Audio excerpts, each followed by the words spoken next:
My name is Apab'yan Tew. Hello and welcome to Living the Tzolkin. Today's episode is 7 batz.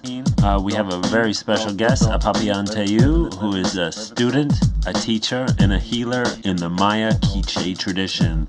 This episode is awesome. Check it out and enjoy. Apab'yan Tew, I was born in Mexico City. I wasn't born in Guatemala, but this is a very, very, very powerful story because what happened is that my father, who was a Maya Kiche person from Nahuala, Tzolkin, towns in Solola, Guatemala. He was fighting. He was a guerrilla fighter, fighting during the late 70s and during the 70s and the 80s. So he was injured in the frontier with Mexico and Guatemala, and being that he was in the Mexican side, in that moment he was taken to a Mexican hospital. As the thing went complicated in the medical sense, he ended up here in Mexico City. And love always has a different opinion. He got in love with my mother here in Mexico City. So my mother is from Mexico City. That's why I am always traveling between Mexico and Guatemala, and I am, let's say, a member of both worlds, from the central Mexico Indian culture and from the highlands from Guatemala culture, science and spirituality of both places. My father, after being healed, my father left Mexico City, and after a couple of years he was killed during battle. I couldn't knew him personally. I didn't grow up with him. I grew up with a stepfather and my mother, all having in some sense, but not profoundly, having in some sense the knowledge or the acknowledgement of knowing that I was a Mayan person. So I grew up. I grew up in Mexico City, and when knowing finally which was, let's say, a purpose or a path that I have to walk, a spiritual path. Then as a teenager, I finally begin to look for, to search, or to adventure into Guatemala to find my family. Finally, I knew that I have to go back, that I have this, let's say, purpose, or at least to have this answer for what was happening.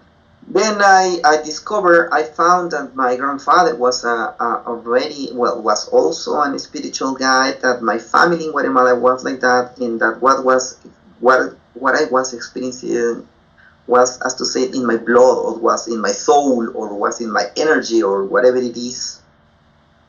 And it was still functioning, but I was out of context, or I wasn't being told what to do. Then I found my purpose in my own blood, as to say. I am a spiritual guide. There are three different kinds. There's the one that is born like that. There's the one that learns to be like that. And there's the one that says is a shaman.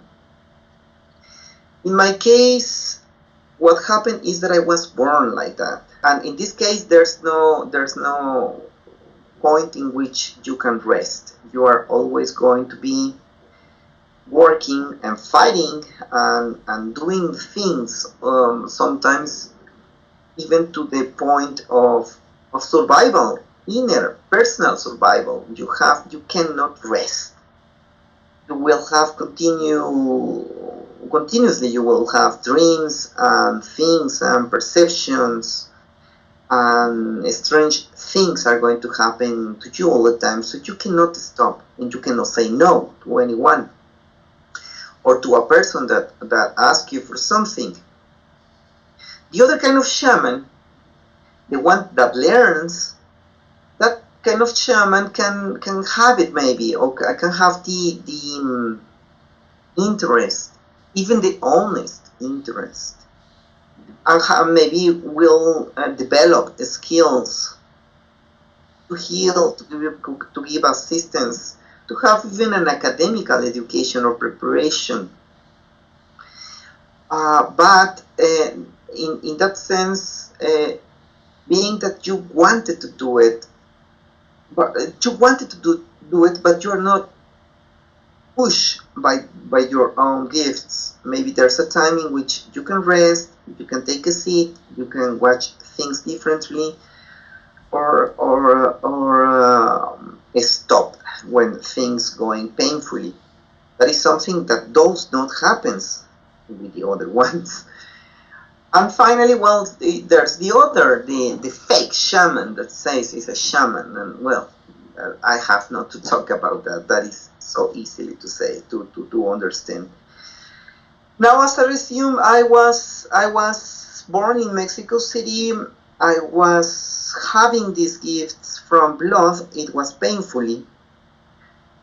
I wasn't prepared to be like that, and finding my purpose was to find my blood and to find my family and to complete this training as a healer and a spiritual guide, and to be able to fulfill what I was meant to do. That was related with my day of birth in the Mayan calendar, that is Nahual egg. So I'm a pathfinder. I will always be traveling and knowing I belong to those places and to the road, as to say. And that's why I am here, speaking in English and speaking about the profound and deep knowledge of the Mayan calendar. So this is in a small resume what my life has been during years. I wasn't prepared to be like this. I even tried to kill myself. It was not funny to have these sounds, to have these perceptions, to feel things, or to have to say it, or to have to say premonitions, or an extended perception of what is happening. It is something painfully. You have to survive. And healing the others, you find the way to do it. You find the way to survive. You find the way. You find your own purpose and sense of life in the others. That is what is my life.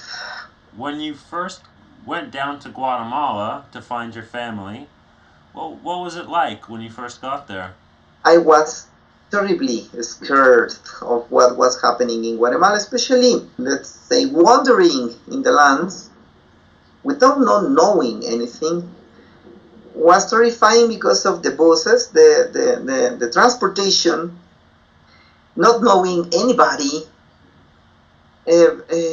being in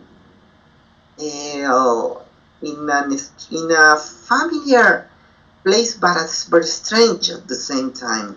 It was like as in some sense, something in me knew that I was going to change over there, knowing that in some sense my life will change forever after that first traveling. So something in me was reluctant and not really fully prepared.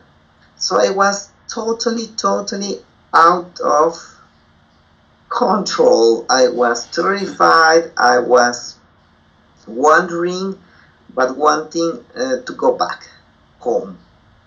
When I returned back Mexico to my house, immediately I entered into peace. I said, okay, I'm back home. I'm in here. This is my house. But after a couple of weeks, no more than that, I was planning how to return. In my mother's closet, there was some little things that belonged to my father. So a weaving, a ring, and things like that. And through the weaving of the and some clothes, I could learn, or I could study where they come from. So they give me the hint. So you had a piece of textile with a certain design on it, and that was a clue as to where you could go searching. Yes. And you just were wandering around the highlands in Guatemala? Yes. With the textile. So where did the textile lead you? The town is called Nahualá. Nahualá. But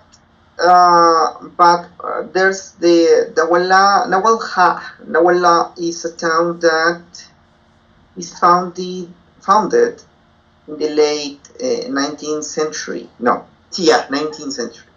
And the same style of clothing also pertains to the mother town of Nahualá, that is Sija, Ixtahuacan. So it is not so big. But anyways, it is the mountains, and you can imagine I couldn't go door to door asking. I was like summoning my father's spirit to say, now give me directions. I have no clue. Nobody has no clue. And it wasn't easy. It was more like 12 years. Although it's in a small town, it was like 12 years till I met a very key person who told me the story of. I said one day, my father was from here, and she said, I know you were from here. And I knew your father. And I said, oh my God. Then finally everything, but it was not. It was really not easy. But some textile weavers, experts, elders knew the style, so they have a clue. But what was key was that during performing one ceremony, one day, I was wearing that ceremonial textile in my head. It's a ceremonial textile. And I said, this belonged to my father, and he was from here, but I don't know at the moment which is. Oh, I knew your father, so you are the one, you are that one, that lost person. Mm-hmm. And our stories, the one that she knew from Guatemala and the little ones that I knew from Mexico, they matched together. So I said, okay. And then it closes. Then finally I found everything. What it is kind of a little bit, as I said, a little bit funny and a little bit, and also very special, is that I was living at no more than 20 meters from the family compound house. I almost got it since the first moment. Wow, you were so close, but so far. What happened is that when I came to the town in the first moment, I was spending the night in a hotel, and one day one friend of mine said, "Well, why not? Would you stay in my house? Because Mayan people is we are like that." And so she said, from now on, you can stay in my house. Don't go to the hall. You can stay in the house and you can eat with us. You can do whatever you want with us. And that house was at no more, as I said, 20 meters. That my original love family compound. Wow, you had sort of intuitively found home. Yeah. Oh, yeah. It is amazing. The story is quite difficult. It's quite. Now that I'm telling it, it sounds very beautiful, but it wasn't so. So sure, it looks really nice because it sort of wraps up really nicely in a circle. There was a moment in which I wasn't. I didn't have a clear identity. It was very, very, very frustrating in some ways to as for example, to say I have nothing. I have no idea. I have no purpose. I have nothing to return back home. But I don't have it to stay here also. What I did with me, or what I was supposed to find. But I love what I was doing and I was learning, and most of all, and that's why I said the story of the natural born shaman. I was learning to understand what was happening to me, and I was learning to train, as to say, this inner strength or these inner gifts or these inner capabilities to heal. And I was finding peace, mostly internal, inner peace, inner sense, and also ideas and responses to questions that I was having all my life. So, although there was a moment in which I completely disappeared as person, as an entity, or that what I thought I was me, in a moment went totally destroyed, and I wasn't with no identity at all. At the same time, I was experiencing for the first time peace with what I was carrying. And the answer wasn't to know my family, and the answer wasn't to know my father or to know my I only have an aunt or to meet cousins. The answer was to have peace and clarity in my inner soul, in my life. For the first time, I could go to the bed and not to have fear to be awakened in the middle of the night by some entities or strange things or feelings or perceptions. Finally, I was having this capability to understand the other, to listen to the other with this other perception, with this other healing gifts, and to put my hands to heal a bone, a body, a soul also. So after, so it was, so this my path has been full of different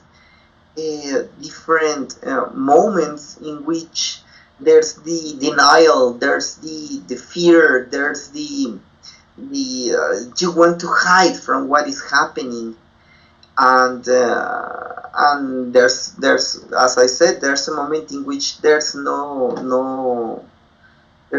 you anymore. Your identity has gone forever. You are not from. You are. There's a point in which you are pure silence, or you are totally erased. You are not anymore the one. And before, and you don't know where you are going to go.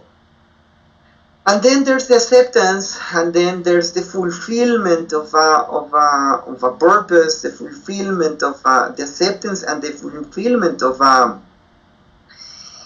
let's say a task, or the fulfillment of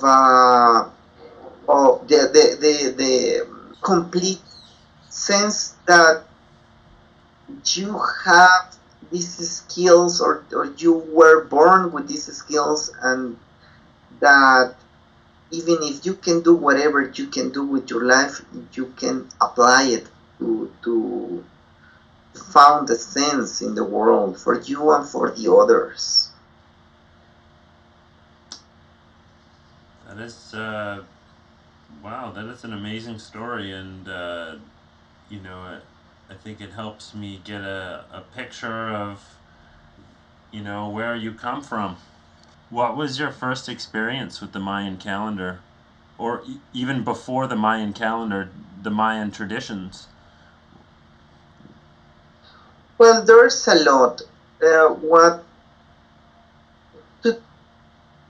Let me go away from extra perception or shamanic gifts or spiritual gifts or whatever. The Mayan calendar as such, there's a moment in which I found, after some months of wandering and very curiously, I was asking weavers to produce some clothing for me.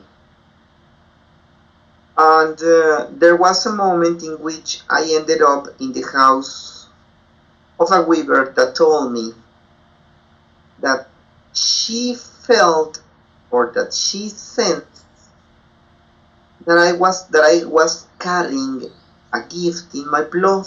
She said,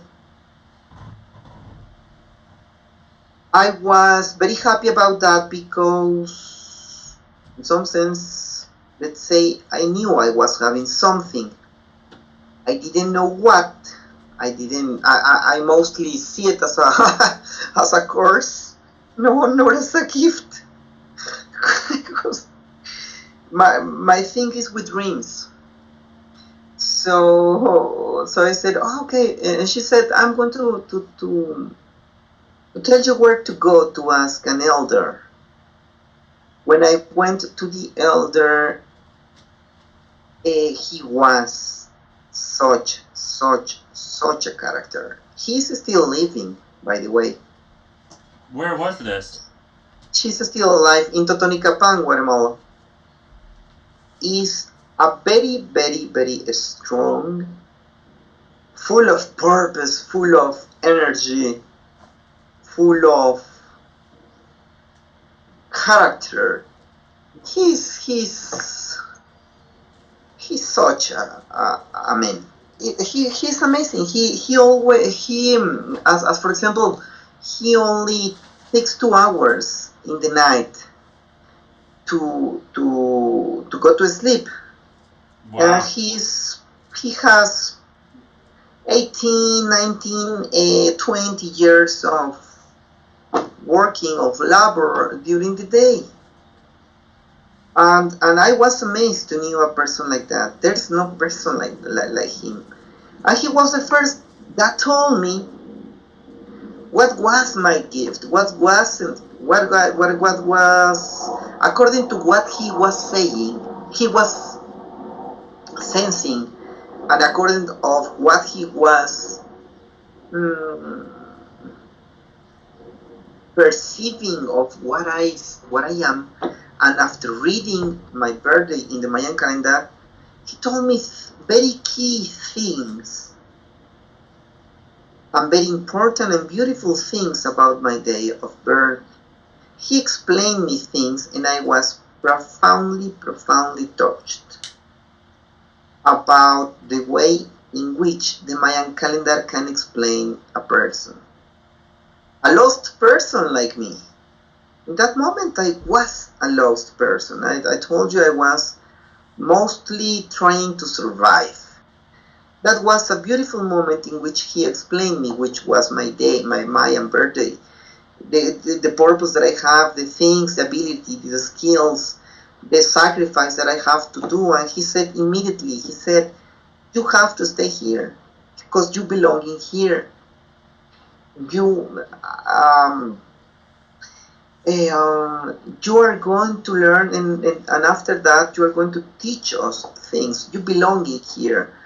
And I was amazingly touched about that, because what psychiatrist, why psychology, what philosophy or religions and explanation of the self that I read during years and years and years of reading of lectures couldn't give me. Only a single man in the mountains in a small house was telling me perfectly who I was. How old were you? I was 27 years. Okay.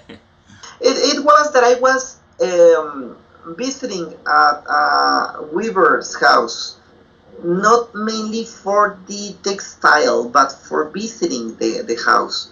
Okay. That a woman inside the house told me, "You have something. I can see it in your eyes," she said. "I need to tell you where to go. You have to meet some person." I was very happy about that, and also once again it sounds like another very big story. Although he has very incredible skills with the Mayan calendar, from time to time he is a little bit a trickster. And I found something that I didn't like so much. That is that sometimes I saw him abusing a little bit and asking too much money for some things. I wasn't completely satisfied with that. Looking at that, he was, I think, blinded by his own fame. And one day I have to left his house. Let me say something. During months I was very happy, but at the same time I knew it was not my place. There are some things that I wanted also, and I knew that this man was not going to give me something that I wanted. Sure, he was just a part of the journey, but you needed to keep going. Yeah, it wasn't me, as to say. Cool. He has the right to be whatever he wants to be. But I found that some of his things weren't so clear to me. Then I left, and then one day I have to change my path. Okay. And I changed it, and then I found, well, after some very difficult times, once again, after months of living in Guatemala, my money from Mexico was over. And then I have to experience the life of a Mayan in a full and complete way. That it was to work in the fields and to have really no money at all. And it was a very difficult moment. What happens months later is that I was found. In this case, I didn't go to look for. I was found by a midwife, female woman, that told me that I can learn with her some things about the Mayan calendar. And now, complete and different moment in my life once again changes. Where were you at that time, and who was she? Yeah, I was in Guatemala, also in Nahuala. Now I was in the place in which the textile was waved. Okay. Her grandchildren left the town to go to the USA. Okay. There's a lot of migration to the USA. There's a lot of problems related to migration to the USA. So she was left alone in the house with everything that a house has. And as I told you, in that moment, I was only a peasant. I was working in the fields, living with a friend.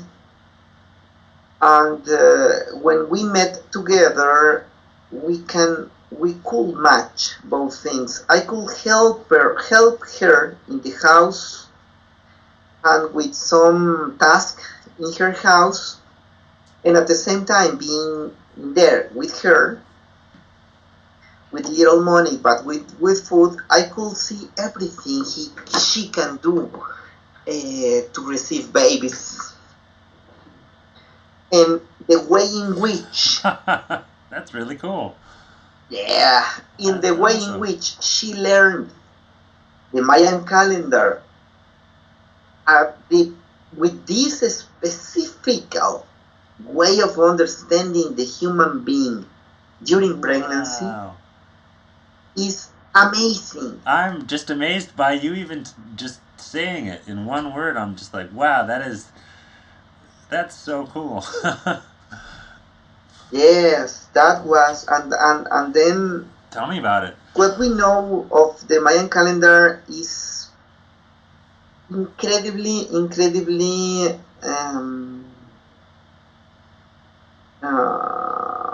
scared. No, we have there's no not public knowledge about what is in a full, all the knowledge of the person that can give us or provide us the Mayan calendar. I learned things very deep and profound that the Western world does not know about the Mayan calendar.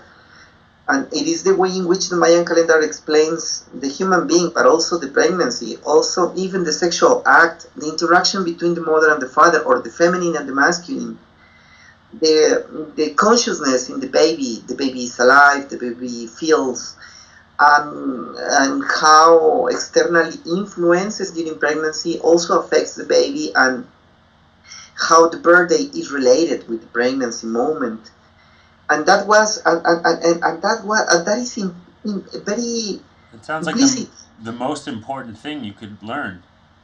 Yes, now I believe it. Really does. It sounds so important. Yeah, I believe that. So I also believe the same about that. Yeah, that's amazing.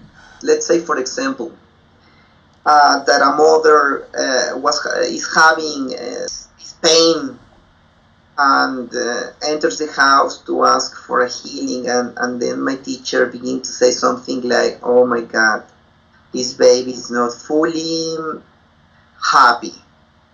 He's and she says something like, "Where's the father?" "Now the father is in the USA, so you are doing everything on your own." "Oh, that's okay. Now I understand. The baby missed the father." And she was always very focused in saying, "How do you feel? Where is he? Is he with you? Does he love you?"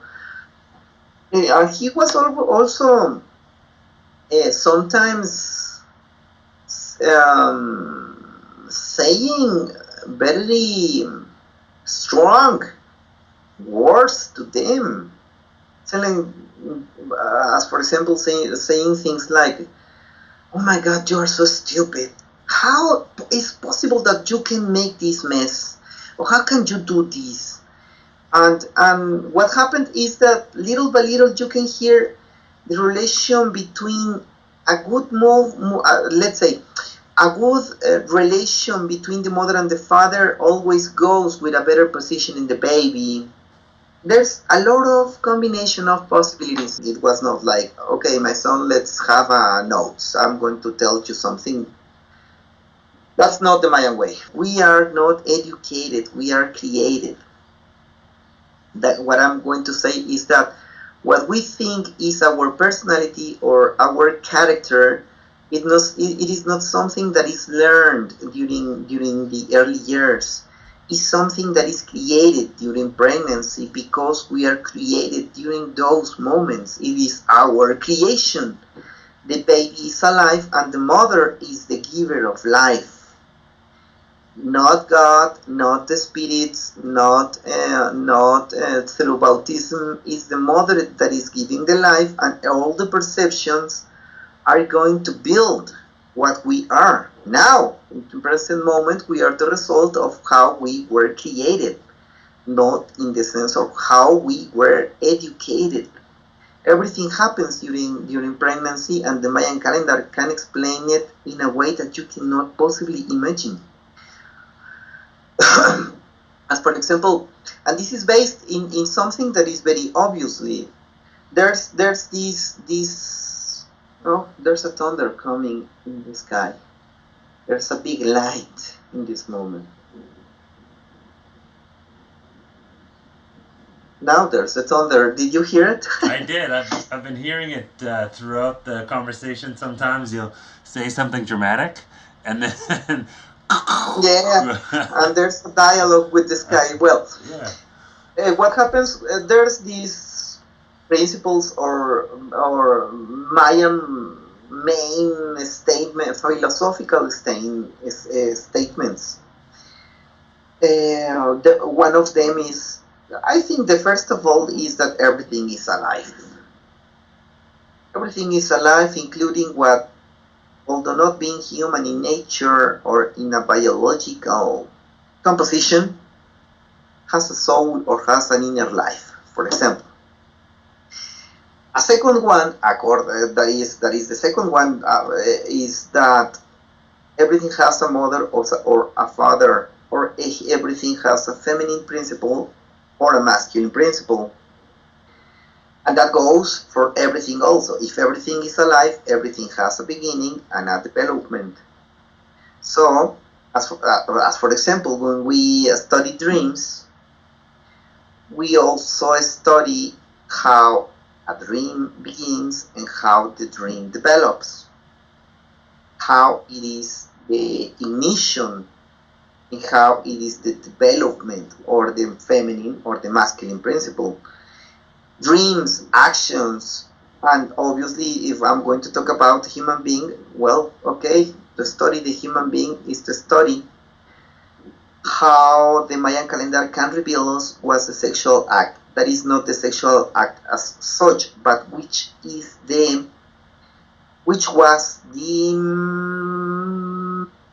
interaction between the feminine and the masculine that could give us a key of the inner strength of a person, the character.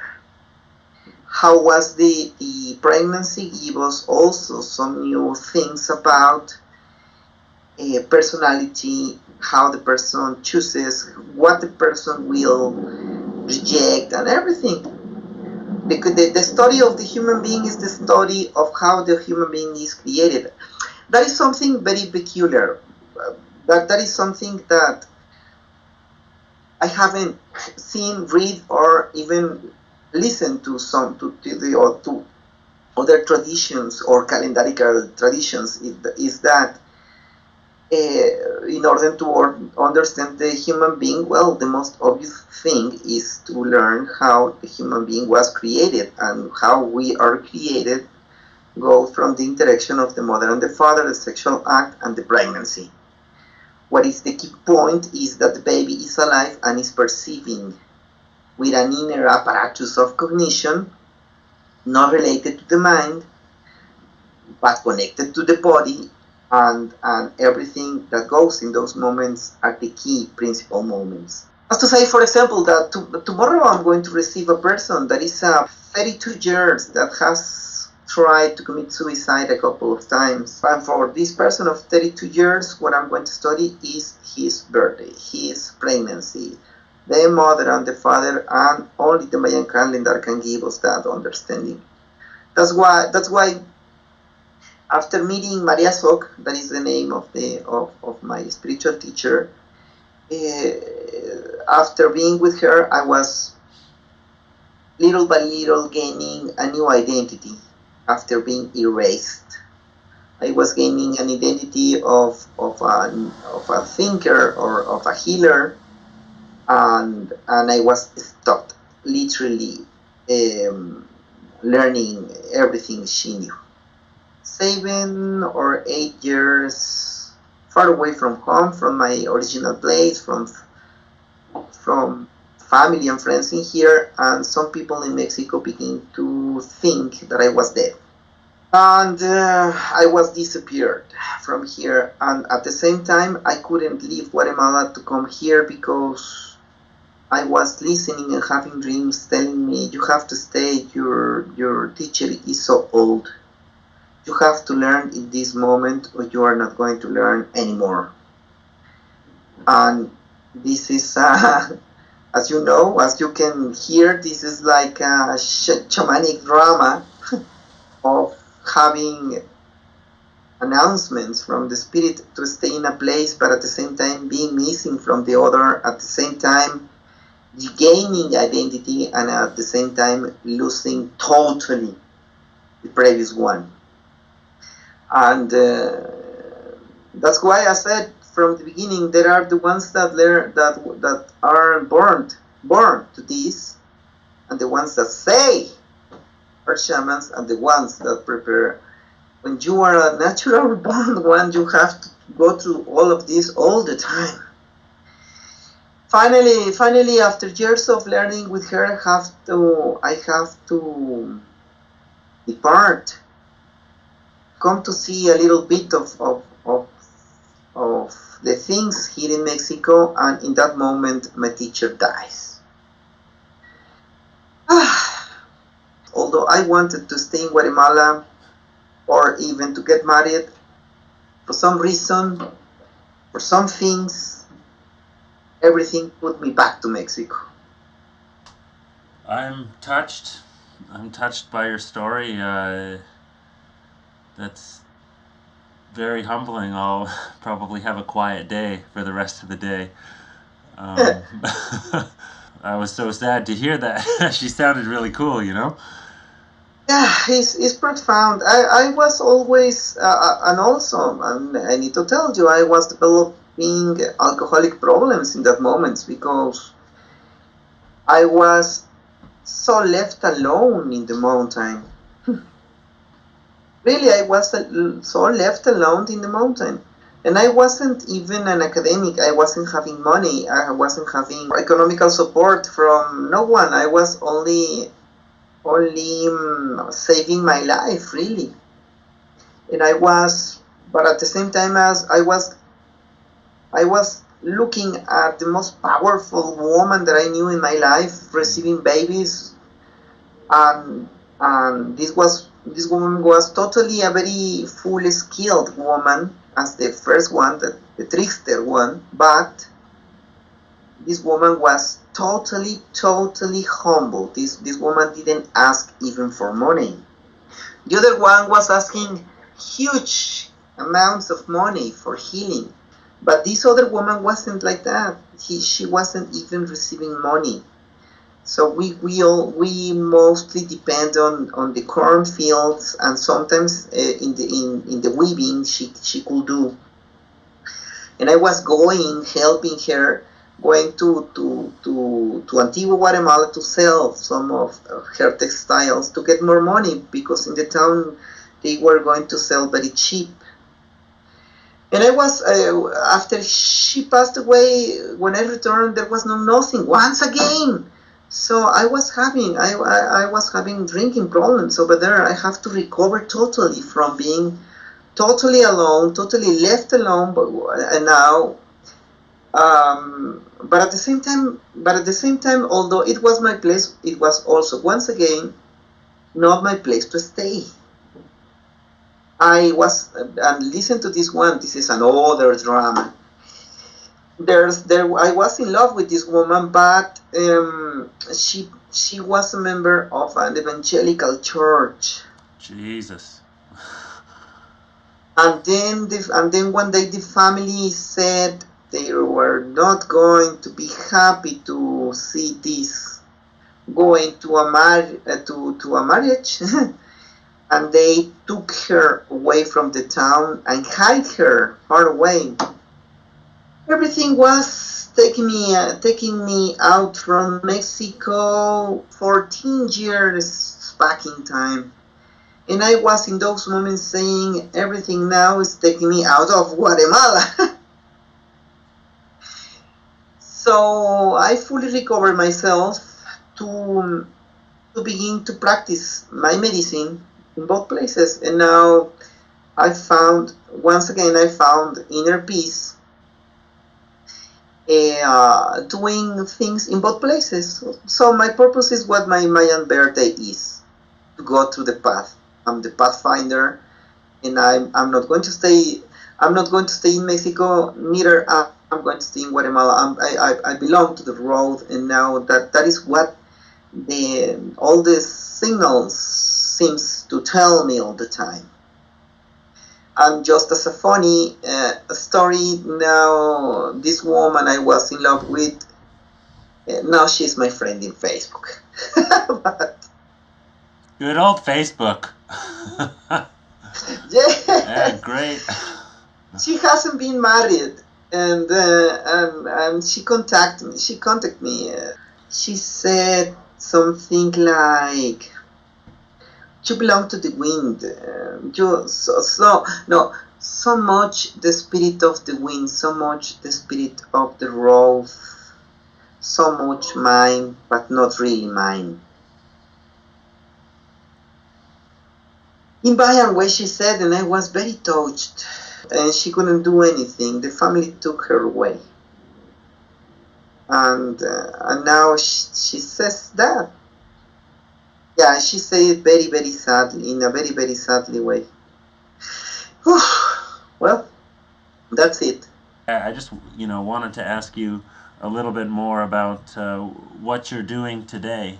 What I do for the people that comes with us is to explain them what is happening, what the anthropologists cannot say, what the academics cannot say, what the books will not say, what any other tour assistant could not understand. I can explain things in some other way, or going deeply, doing things.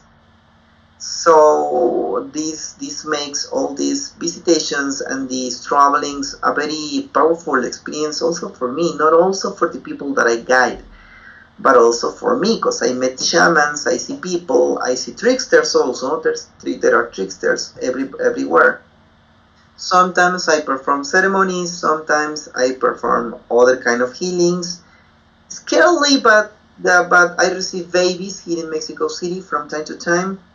You received a baby? Yeah, sometimes.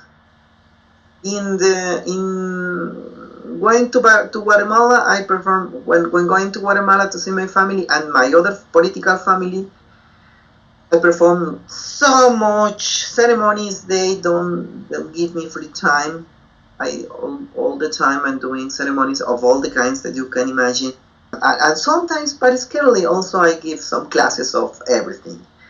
Next, I'm preparing a lecture about the healing with the use of obsidian stone needles.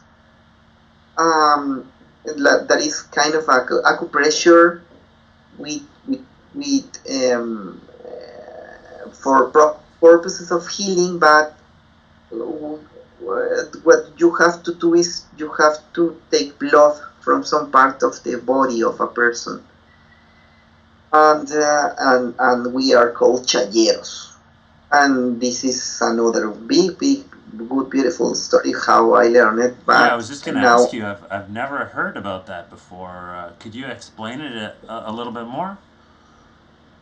It is an ancient technique. There are not so much. We are called chayeros. The word came from chai. Chai means the obsidian stone. Chai. And there's this philosophical and science conception in the Mayan science of the body, in which your body is reflects as to say it. In Maya it's not said like that, but as to say it as a microcosm of a macrocosmic plane or dimension. Your body as for example the obvious thing about the head pertains to the sky, the feet to the earth, I'm saying just little things. The left body is female, the right body is a male, and all these things. As for example, the legs are the ones to give us the path. So every pain related with your foot, your knees, your ankles, your legs, or whatever are related to your path, how you see yourself in the path. If you are walking correctly or incorrectly, if you have had problems in your path, it is going to be reflected as a pain in an ankle or something. We knew the places in which that things are like, as to say, storage in the body, and with the use of stone needles or even thorns from some from some plants, you can take out blood by making pressure, and with that blood make ceremonial procedures with candles, or in Mayan ceremony, to fully restore the energy of the person. Sometimes, and it is related with the Nahuals or the days of the Mayan calendar. As for example, it is not strange that persons born under the day the path, the road, will have problems in the lungs, and or for example, a broken ankle, the left or the right. You can heal the body also by using these procedures. The same knowledge goes for the giving blood, our inner blood, to payment, to the time, to the owners of time, the lords and ladies of time. And there's so much knowledge about that. As far as I know, there are some in Kiche areas of Guatemala still known as chayeros, and in the area of my father's land, my land, I am one of the last. What people likes about me is that I sing in ceremonies, that I sing the ceremonies. My teacher, the last of my teachers, was a ceremonial singer. So what people always love of my ceremonies is that I sing, and they love to see me performing ceremony for healing purposes. They always almost choose me to see me playing the flute, or to dance, or to perform my singing ceremonies. That sounds really nice. What would you like to have happen for the future of these traditions? What would you like to see? I would like to see the young ones interested in this knowledge, because, as I told you, and it's a very sad story, or a very sad situation, really, there are so much contaminated elders. Fully Maya, fully whatever you want, fully whatever you want. Born in the mountains, but very contaminated by New Age knowledge and by strange and stupid ideas. The left remaining good ones speak only one Mayan language. You have to learn in that language. You have to stay with them, and this world is not preparing the youth for those sacrifices. As I told you, I wasn't seeing everything that I told as a suffering, because I was fighting for my own life. I also was under the pressure of the coming times, but for my, let's say, personal fortune, there was no internet yet. There was no cellular phone in those moments. I wasn't in connection with so much persons in the world. I was mostly alone in the world.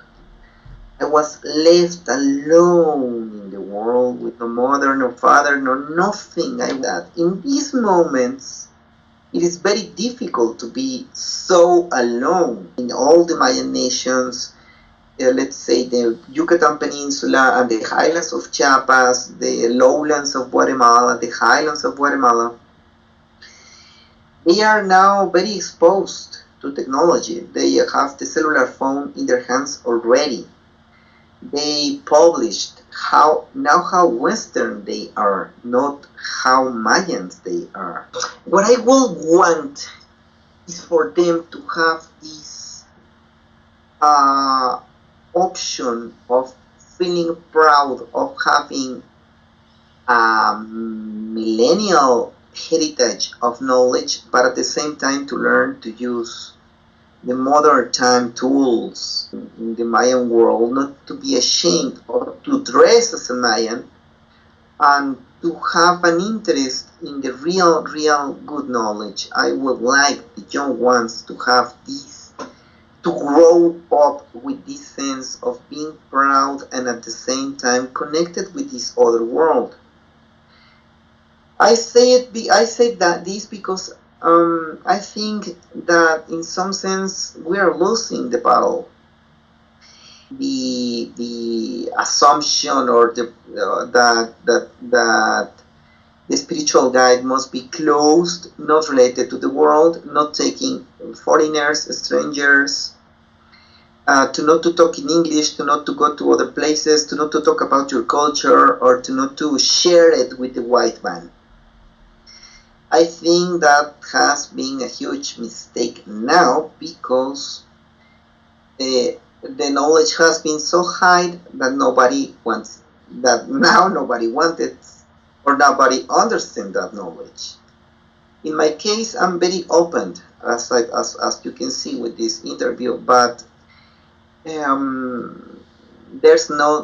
is not the common position of an spiritual Mayan guide.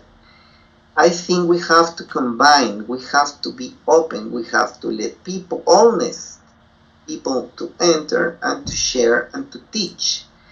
What the Mayan calendar told us is not something that will explain only a Kiches, only a tzotzil, only a Yucatan people. Believe me, I've been traveling so much, explains the persons in Denver, in Colorado, in New York, in the rich and the poor.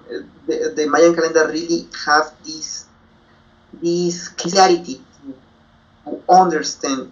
I think it's a moment to let some parts of that knowledge to be open. That is my task. So one of my tasks. So I think it's positive, but also in the dimension of understanding of the human being, we have to be very careful because there are tricksters everywhere. In the white world, in the Indian world, in the Mayan world, everybody you can be fooled by someone. So we have to be very clever to open this world and at the same time to teach our young people, our young ones, that it is a very beautiful knowledge, millennium knowledge that you have to be proud of. You know, Maya calendar is one of the smartest things I've ever seen in my life. It doesn't just apply like in one place, it applies everywhere. And I mean, I've been, you know, not to maybe around 20 different countries or something like that, but everywhere I've seen it, like, it works the same way. But the people from the highlands of Guatemala are the only people that are aware of that. How can I see it? Now that I've been traveling, also seeing traditions in Native America, the hope is in about Navajo, Diné people, Pueblo people. Now that I've been traveling through all Mexico, and not only the shamanic traditions or the healing or the divinatory traditions, calendarical ones, also the textile, the identity ones. It's not the young ones the ones that are not prepared to understand or to love their culture. It's their elders.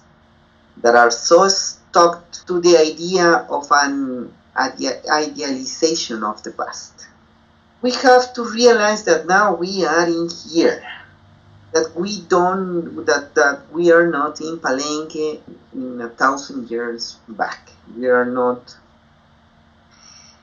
in the same way. We are under economical different pressures. We have all this technology, we have all these things, and we have to adapt. We have to find a way to use it for our own things also. So it's not the young ones, it's my fellow old people that are stuck in idealization. So, for example, there are friends in my own circle of development of my work that does not talk to me because they said, okay, you are a spiritual guide. And a spiritual guide must not have to be in internet, must not publish anything.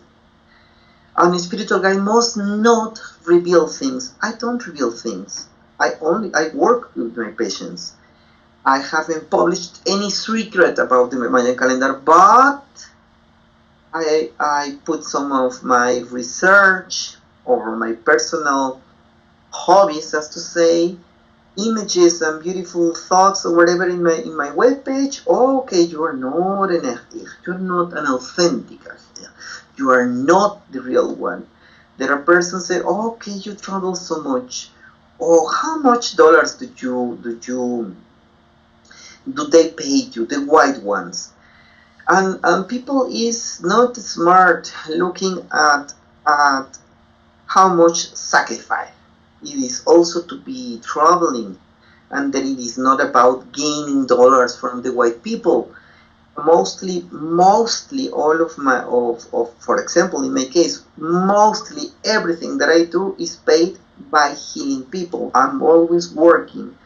Even the translations, even this guiding of thirst is a very, very difficult work to do, and I'm paid to do that. I'm not only invited because I know things. I don't know things. I work, and people are stuck in idealization of the role of what the elder is, what the elder must be. If an elder is really an elder and it is going to be a healer and advisor and the protector of the community, an authentic must now be in this world to know how to protect your people, how to heal your people, how to guide your people. If not, this is not the 19th century, this is not the 15th, nor this is not the ancient times. This is the time in which we have to do everything. So that's why I'm having this this idea. It is not the young ones that are failing, it's the elders that are giving the bad message. Or even it applies the word. Adaptation is survival. Yeah, it sounds like the challenge that many families face, all around the world. It causes a lot of I guess damage in families, and basically old people are kind of rigid. Yeah, it's happening everywhere, and I don't know, really. The spiritual guide now must have to be in both worlds. Sometimes it's very funny when I am asked about my life, that I said that in the mornings I am in a cave speaking an ancient idiom, talking to the spirits, talking to the fire, healing through the air, deep in the mountain. In the afternoon, I am in the computer speaking in Spanish and in English through internet. In my case, I see no problem. I saw no conflict. And now is the way in which I also heal people, give advice through social media. I think we have to adapt and we have to give a new example to the young ones. Because what is happening is that everything is falling now. They want to be respected. They want to pertain to the Western world. They want to left the elders' clothes. They don't want to look like the old ones. In fact, one time I was told, "Do you know which is the reason you are not going to get married?" And I said, "Which is that reason?" And a friend of mine told me, an elder one told me, "It's because you dress like the elders, and the young ones don't anymore want people like you. You have to use jeans, your black glasses, and put a t-shirt and these big boots, and you're going to have a woman now." Is this true that the Mayan traditions are becoming more popular recently than they were maybe 20 years ago or 30 years ago?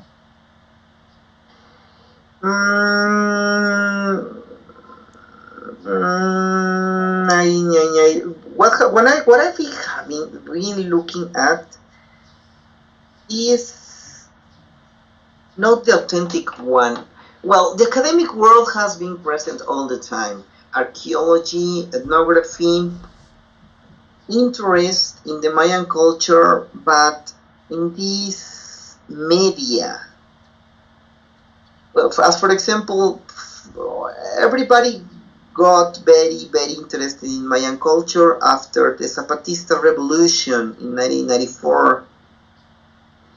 And Chiapas got full of all the persons, all the people, all the foreigners, all the gringos, all the Americans, all the whatever. The gringos. The gringos. And now there's nobody over there. Now they are left alone in the mountains as they were all the time. And then there was a renewed understanding of the Mayan world through the 2012 phenomena. All the places were full of people. There were shamans everywhere. There were healers everywhere. There were experts in every single city. Now we are left alone, the ones that were always over there. Right. Everybody took the money off and they left the place. But tzolkin has been so much touched, has been so much contaminated, has been so much seen with a fog glasses, that I think that we are just in a key point in which we have to do something about it, or we were going to lose it. What would you want to do about it? Well, in my case, I'm writing a book. I'm trying to do it in the most clearly way. Finally, when I finished, I will translate directly to the English to see what happens, to try to open something. And what I'm going to write about is about this pregnancy knowledge, the creation of a new universe, the creation of a world. That is the baby, and how the Mayan calendar understand the baby, or understand us. Understands us. That's why I was so amazed by you mentioning that. I thought, that's what the tzolkin is all about. It's all about the creation of a person. That is absolutely... Yeah, it is amazing because now this knowledge can follow things that pertains to different new areas of research in science, as for example, psychiatrists and psychologists that were so focused in the early years of learning. Now they are jumping also to the pregnancy time. Even some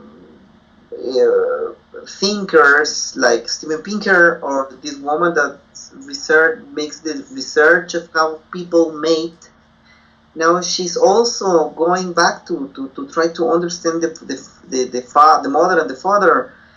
And there's an Englishman that is studying the relationship between pregnancy and sickness in the body.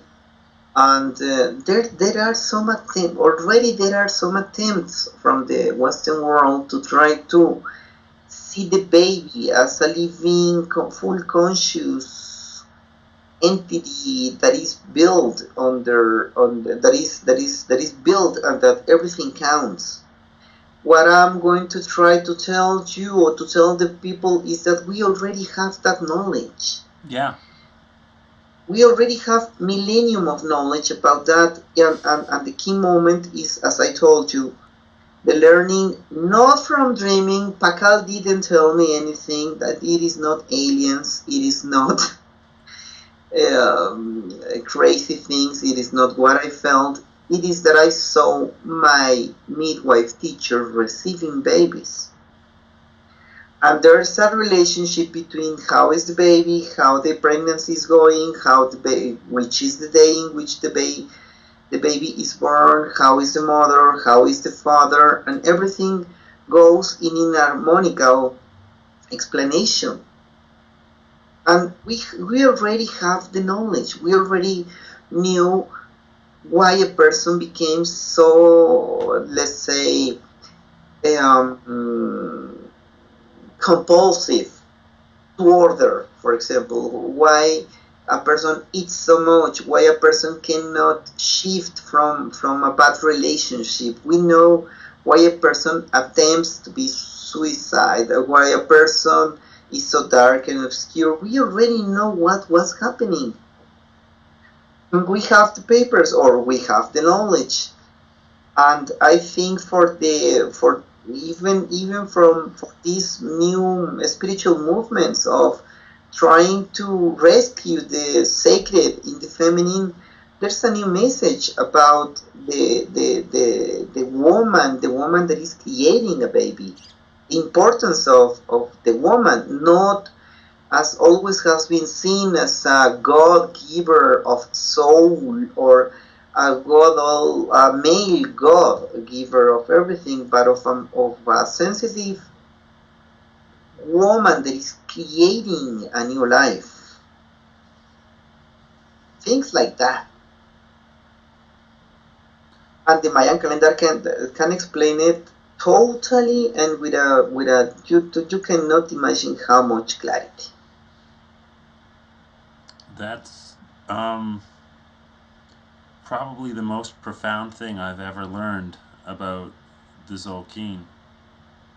That's my preoccupation. I'm going to be honest with you in this sense. After my teachers, the midwife disease, I haven't seen midwives who have that particular knowledge. Because the profession of being a midwife, it is no Mesoamerica, in the USA, in native nations, in the USA, in Canada, in the South.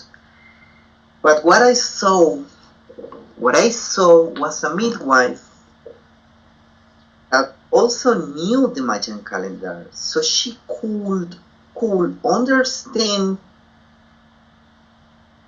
both things as an harmonical system of explanation. That is something that I haven't seen at least 8 years. Even Mayan midwives, I knew Mayan midwives that knew the Mayan calendar, but they don't talk about that. And at the same time, I would like people to learn it or to understand. There's a new problem now related to this knowledge, and it is that even 20 years ago, 18 years ago, 15 years ago, even 10 years ago, people used to go to the midwife anyways, no matter what.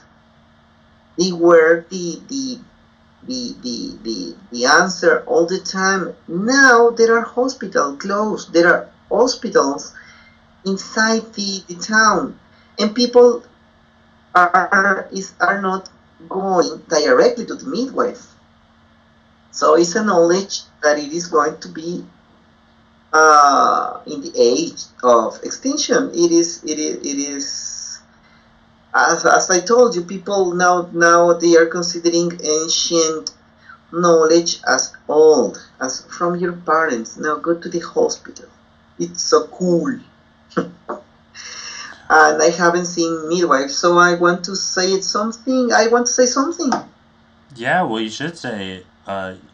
Just talking about it will, get people aware of that problem. The real way to complete the circle is to get the hospital to learn from the midwives. Because if everybody wants to follow the hospital suddenly, it's the hospital's job. Because the hospital can help. Because if the hospital follows the midwives, then everybody who follows the hospital is going to follow them too. That's kind of how I see the circle being completed. Is if these people, you know what I'm saying, and you may find people in the hospital that have the same goal as you, and have this. You might find a lot of people who don't, and they might argue with you and fight with you, but you may find people because in the hospital that do have the same values, and I think that's the way to complete the circle, or at least that's one way. In Mexico there are some places in which midwives are being accepted. Also in Guatemala, there are some places, but it's not the common knowledge or the common assumption of a Mayan science to deal with. Even in Europe, one person was saying me the other day that I must find for a certificate or something that says that I'm a male midwife, but that I could play that role, because as they told me, as for example in Germany, the services of a midwife are paid by the state, but now in this moment in Guatemala it is not so much. But I understand. Returning to the main point, now it is needed to be public. What happens if I continue hiding this knowledge to white people? At the end, I'm going to end. The knowledge is going to end. Yeah. And let me tell you, there are knowledge that is dying, knowledge that I don't know, but there are so much old people, wise old people, that is not saying anything, and they are dying.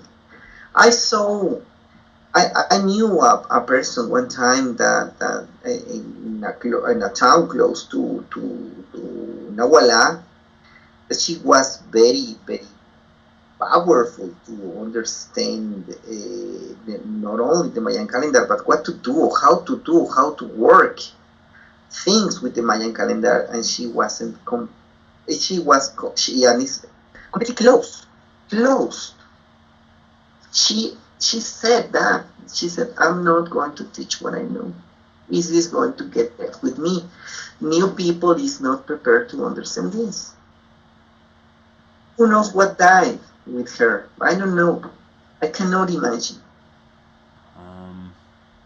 What would you like to see happen if with these types of older people?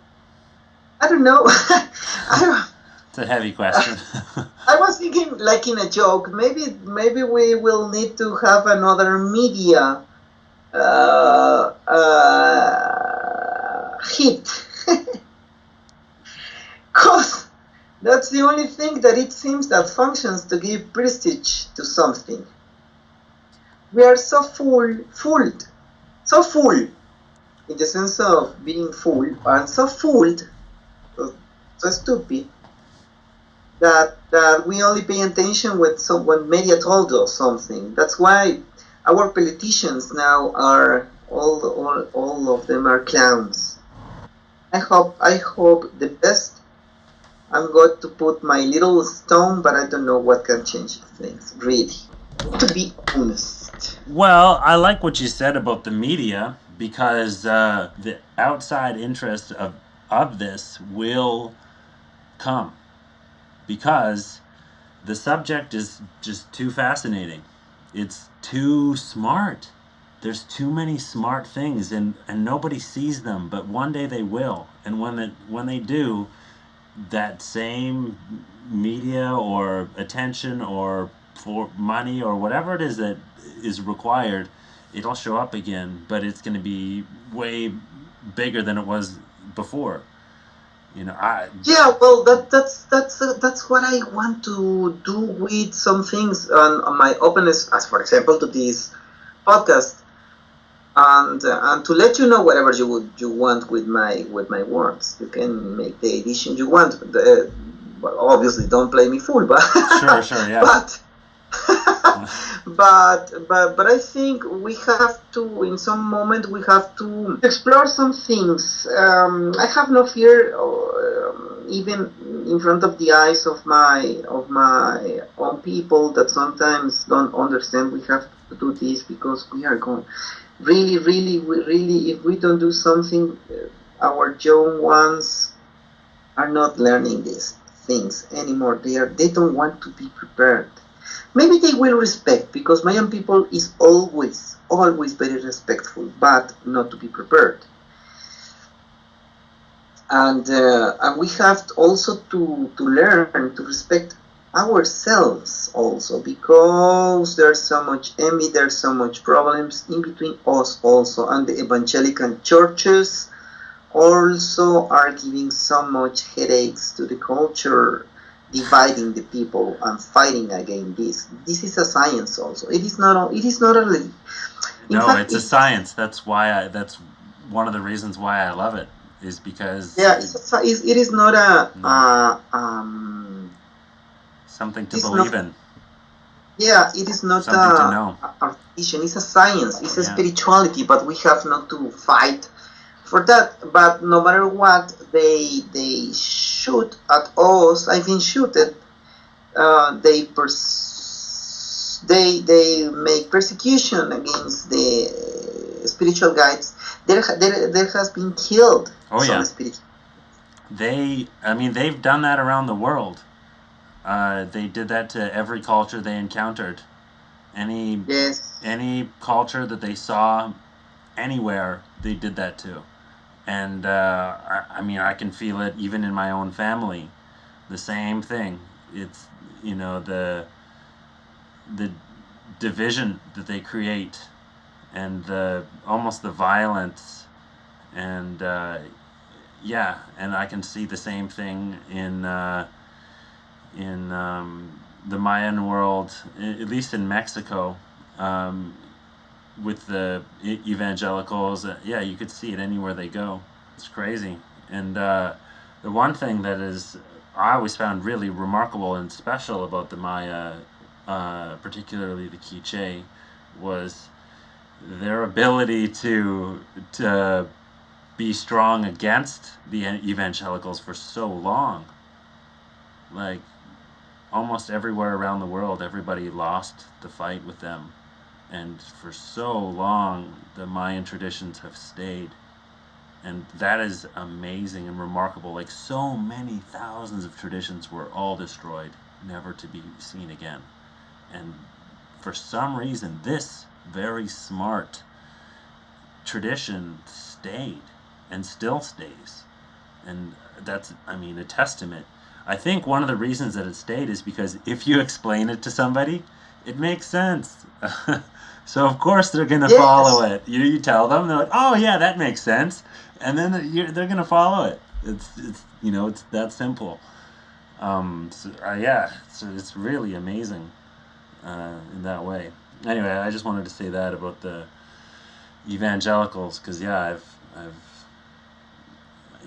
seen them have cause problems in my community as well. Yes, but in here they are destroying what is left. Yes. Yes. We have to fight back. Well, as I told you, the family of this woman, she was taken out of town. You're not going to get married to a spiritual guide. They said, but this is the less. This is something simple. There are so much crimes against the culture. There has been as the spiritual guides assassinated by them. But well, that's why I'm saying I'm going to put my little stone and my effort to do something. I will try to use the most of my abilities what the Western world also provides, and not to let this knowledge die, this pregnancy and this conception and this idea of a human being being created, not educated, and fully in a full perception as a baby, and with that same perception as an adult one with a mind also is very important and is very sophisticated. I have to go to make some, for I don't know which time is in Japan. For me is almost 11 o'clock in the night. Yeah, I'm. It's about 12. It's about 1 in the afternoon, and I have to go to work in about 15 minutes. Okay. Yeah. So I'm off. Yeah. Thanks again, and really nice to meet you, and great talking to you. Well, that was an amazing interview, and living the tzolkin is really about walking the Maya's path, and I hope today that everybody got to get a small feeling of the Maya path and the beauty and humanity and humbling story that it is. There's a lot more to learn, and there's a lot more to come in the future. I want to say a special thanks to our guest, who was awesome, and just everybody else who's out there listening to this on their iPods. Peace and love, and we'll catch you next time on Living the tzolkin. This was 7 Monkey Waku Batz. Peace.